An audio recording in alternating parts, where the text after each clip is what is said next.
Thanks very much for inviting us to be here with you today. And also, before we forget, thank you very much to the team for the Global Citizenship Seeding Grant. It was not a lot of money, but it really proved how little things given to people who want to get stuff done can do big things. So thank you. All right, so thank you very much, guys. I really appreciate the time as well. I'm probably the only engineer in the audience here today, probably maybe the only person in the School of Engineering and Mathematical Sciences. So for me, it's been quite a lot of learning in terms of the theory as well as some of the practices that are being put into place. So it's great to see what everyone else is doing. What we're going to talk to you about today is, I'd say it's a pet project, but also it ended up being something much more than we ever envisaged to start with.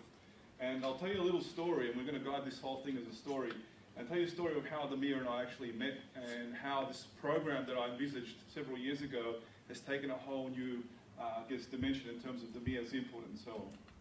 So first of all, who are we? I'm an academic in the Department of Engineering, but I always say I'm actually more than an academic, and I don't like being referred to as an academic because I don't conform to your traditional academic values, and I don't conform to traditional metrics for an academic.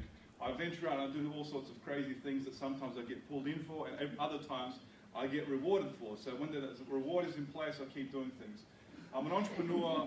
I have several businesses that I run with my brother, but I also disrupt traditional education in the classroom. And for the last few years, I've been teaching two subjects that are quite new in our discipline. One is called Ideas to Innovation, which teaches engineering students how to be creative. So design thinking principles, some of you might be aware of those or not. And the other one that I teach is engineering enterprise. So teaching engineers to actually be useful in society, not just from the technical perspective, but also being able to integrate and also communicate to the rest of the world what it is that we do and why it's beneficial for us to be involved in that. So Damir is a historian. He has a PhD in that area. He's been involved in all sorts of educational changes at La Trobe University.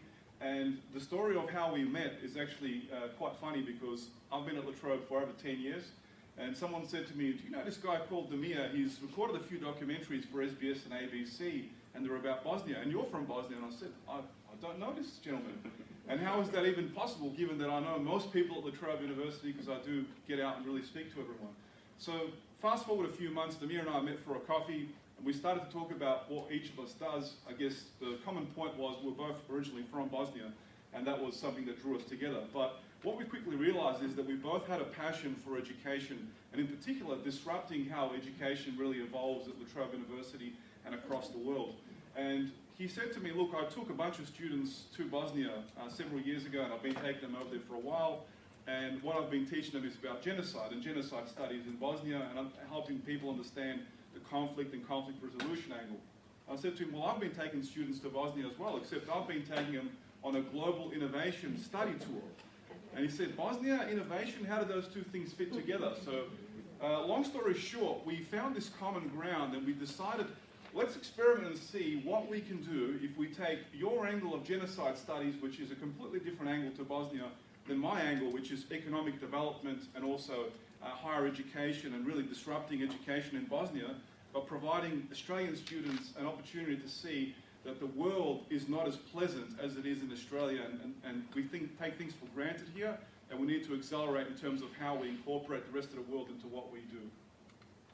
So maybe before we jump in and tell you a little bit about the project, I've just been reflecting about the keynote, and which, you know, we often go, when we talk about global education, generally international education, we always tackle these sort of key core issues that we're facing at the moment. And I said to Eddie, hang on, get a coffee, come in. I think we don't need any of the other slides because, you know, I'll give you a little story which will make sense to you when we show you the slide we've done with the students.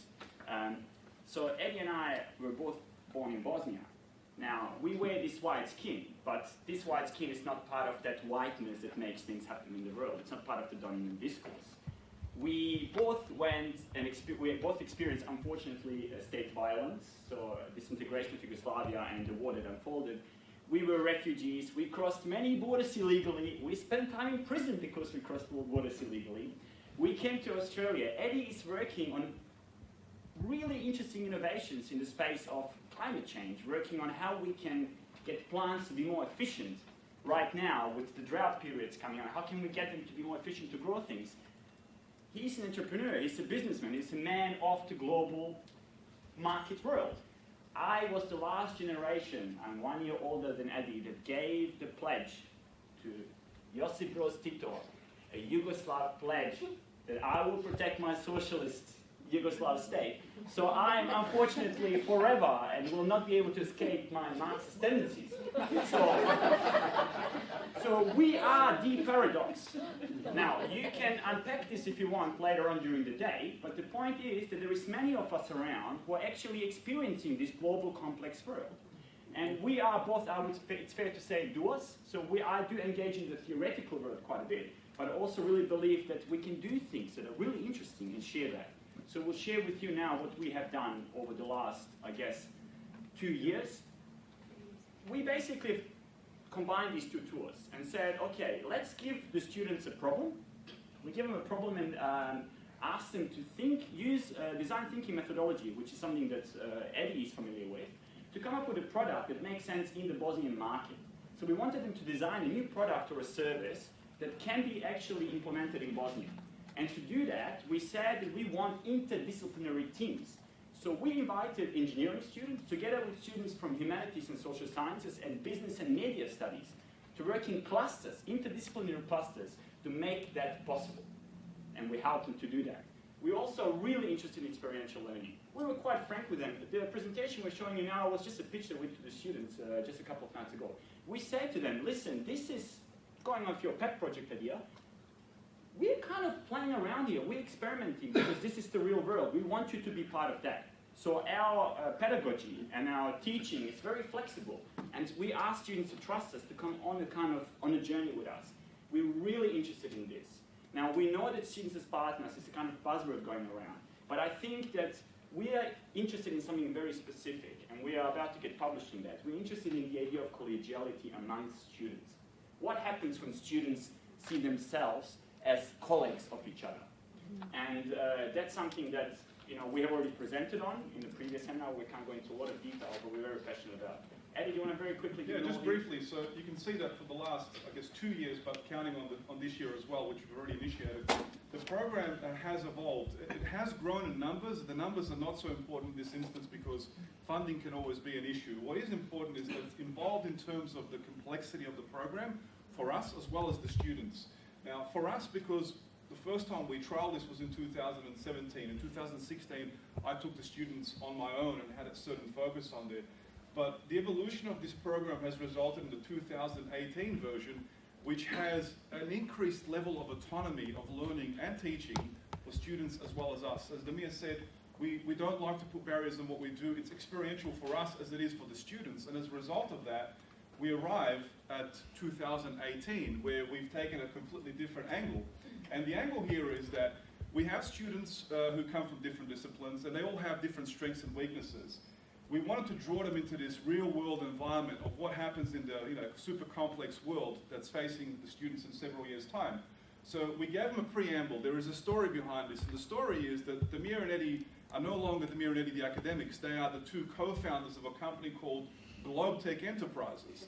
And this organization is taking 50, 60 students, which were part of our information session held 2 evenings ago, who are all now employees of GlobeTech, and only 20 of them will be selected on this quite important mission of opening up a new market for the company. The setting here is that we're introducing Bosnia as a highly volatile marketplace, political instability, as well as economic problems and troubles, as well as neighboring issues as well. So all of that adds to the level of complexity in terms of rolling out any product or service in a global context. What we give the students here as a preamble as well is that they have to work in these interdisciplinary teams, and that the HR department of the company is going to do the selection to reflect what the real world would actually do for them. In all of that, their last task, of course, is that they have to work in these teams to take ideas from the company's innovation think tank, which quite often happens in the real world, the ones that I work with, and take a product or service and test the ground in another country or another continent to see whether that sort of product or service can penetrate that particular, cultural perspective. And lastly, what we do with the students here is that they will undertake a 2-week trip to Bosnia and Herzegovina, and they have to plan in terms of their engagement. And that engagement includes engaging government, small, medium enterprises, as well as the citizens the everyday citizens of the country to really provide us with an evaluation as a final point that will tell us, will the company further invest in this venture in that country or not? So this is just a number of ideas that have come out of a previous subject, actually of a subject that Eddie has already introduced. The only point I want to make to this is that we're really interested in clustering units at La Trobe. Not coming up with, because we all do really good things. But you know, two guys or two women get together and say, oh, let's do something, and we do it in isolation. We really protect that thing. When someone says, let's try to turn it into a bigger something because we're so worried that we're going to lose autonomy. But how it's evolved is that last year we got our students to come up with their own ideas. This year, we're taking the ideas of the students that have already done the subject with Eddie, and their task is to now make sure that once they selected an idea, that humanities student, that media studies student, or that business student actually understands that idea, that product that you've got. And then they work together on actually scoping, well, how the hell do I make that happen in Bosnia? So it might be a fantastic idea in Australia, but how do I make that happen a reality in Bosnia? So we're putting a lot of the onus on them this time around. Last year we helped them to network, and then we thought, like, we had one instance where it was a real sort of brain synaptic connection happened. One of our Syrian students so this group worked on an idea of a mobile bus that dealt with trauma in Bosnia. So the idea was this trauma is a stigma in Bosnia, which is true. We're going to design a bus where we drive around the countryside and invite people to tell their stories under clinical supervision in order for them to potentially be open to the idea of getting treatment. And I thought, yeah, good luck with that in Bosnia. But what they did, he got a contact of a Syrian doctor, a famous Syrian doctor who was in the Kosovo hospital in Sarajevo during the siege of Sarajevo. And he basically wrote to him and said, look, I'm from La Trobe University, I've got this idea, I would like to speak to you. This guy said yes to an interview. He recorded a Skype interview, beamed it into Australia, into a session that we had here, and we thought, you know what? Why create the connections for them? Let them do it. So this year, this time around, they will be responsible to actually create a third of their 2-week stay in Bosnia. They have to design it themselves. We're not doing it for them. And we already told the 50 of them. So they will have to design, and if you flip to the next slide, so we've got the 3 components. We have the pre-study tour departure, which we'll explain to you in a second, the study tour and the post-study tour. So in the pre-departure, we have 5 face-to-face sessions of 90 minutes where the directors are there with them, we said, in the company setting, where we but they have to work outside of that sphere as well. They basically, the main task here is to present in the 5th seminar to the board of directors. They need to meet with us and justify their travel expenses to Bosnia. Why should the company let you go? Like, what have you done to allow us to invest into you? So basically, they have 5 weeks to come up with 4 days of their stay in Bosnia. In Bosnia, there's 3 parts to it. As I already explained, part C, which is to design your own international learning. Eddie, we'll just quickly, we've got 2 minutes. Eddie, you've got just to pitch over the part A. Yeah, so it's a fully immersive experience for the students, and just so it's not only focused on what we're doing, which Damir described, which is designing your own international learning, we do have a structured and set program in which the students, for example, in part A, engage exclusively with students in a foundation which my brother and I started actually 3 years ago, which looks at providing scholarships for students, mentoring, work experience, and so on. But these students also form an integral part of this program. And the extension here is that although the students will go to Bosnia and engage with anyone they like, we will provide them with an extension, a disruptive point in the middle of this program before departing to Bosnia, where we introduce an extension to the story. And the extension is, what you didn't know is that Globetech Enterprises actually has an affiliate company in Bosnia and Herzegovina, which has about 50 students, which are represented by my students in the foundation, who will be the local contacts at their disposal when they're engaging in the local community. So that's a touch point that they have at their disposal, which extends the challenges for the students, but also provides a little bit of guidance along the way.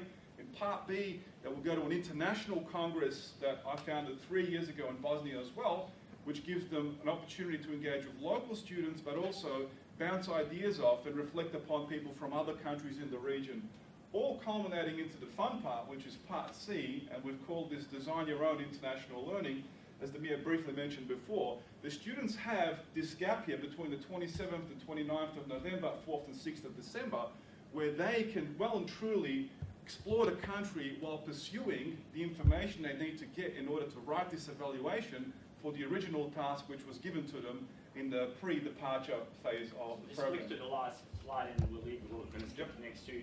Yeah. Essentially, we still are grounded.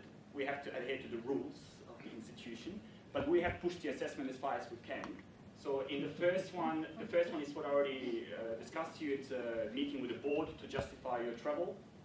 There, we keep a reflective journal. We've put a lot of surveys into this, and we've got an amazing paper coming out in November? In December, which is analysing what we've been collecting. We basically track how they're feeling about being pushed to the limits, and how they're feeling about this idea of being colleagues with each other. And then we have, instead of doing a sort of report, a classic report, they actually have to present their feasibility evaluation and business case to the board. And Eddie's linking this, and we won't talk about it now because we don't have time, but it is, in the next year, will be linked to Accelerator program at La Trobe University, where if they come up with something really good, we can actually give them some support to try to get this off the ground.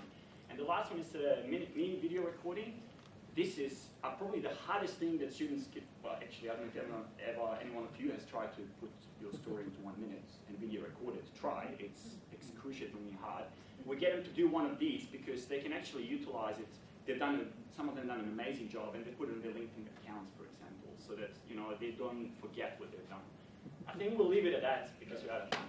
Thank you very much.